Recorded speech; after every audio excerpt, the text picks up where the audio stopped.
छगन भुजबळ नाराज असल्याचं कानावर जयंत पाटील यांची प्रतिक्रिया। तर भुजबळ फक्त जागा वाटपापर्यंतच नाराज होते, तटकरेंचं स्पष्टीकरण।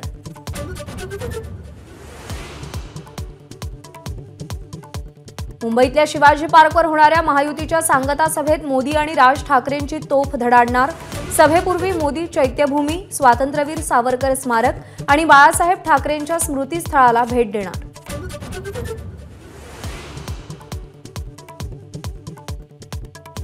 11 मे पासून माध्यमांसमोर न येणारे अजित पवार महायुतीच्या सभेत भाषण करणार। अजित पवार पुन्हा सक्रिय झाल्याची तटकरेंची माहिती।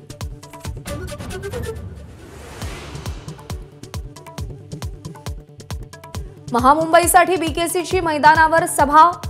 शरद पवार, उद्धव ठाकरे, मल्लिकार्जुन खरगेंसह अरविंद केजरीवालही उपस्थित राहणार।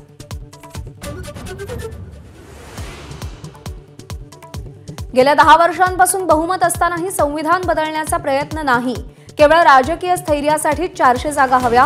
केंद्रीय गृहमंत्री अमित शहांचं स्पष्टीकरण। तर केजरीवाल यांच्यावरही टीका।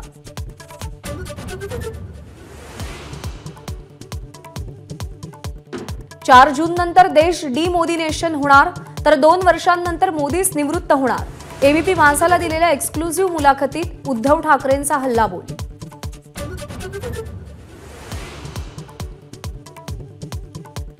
30 वर्षात भाजपमध्ये विलीन झालो नाही तर आता काँग्रेसमध्ये कसं विलीन होणार? विलीनीकरणाच्या टीकेवरून उद्धव ठाकरेंचा मोदींवर पलटवार।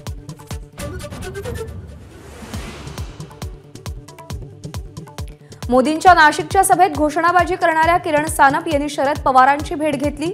शेतकरी म्हणून सभेसाठी गेलो होतो, किरणचं स्पष्टीकरण।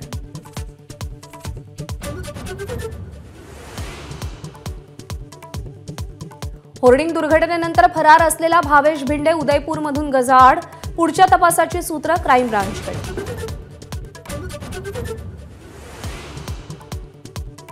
मुंबईमध्ये उष्णतेसोबत आर्द्रता वाढणार, दमट वातावरणामुळे उकाड्यात आणखी भर पडणार। 24 तास उष्ण आणि दमट वातावरण।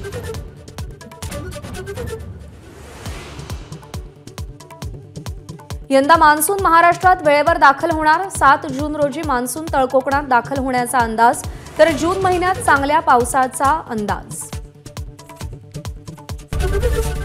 एबीपी माझा, उघडा डोळे बघा नीट।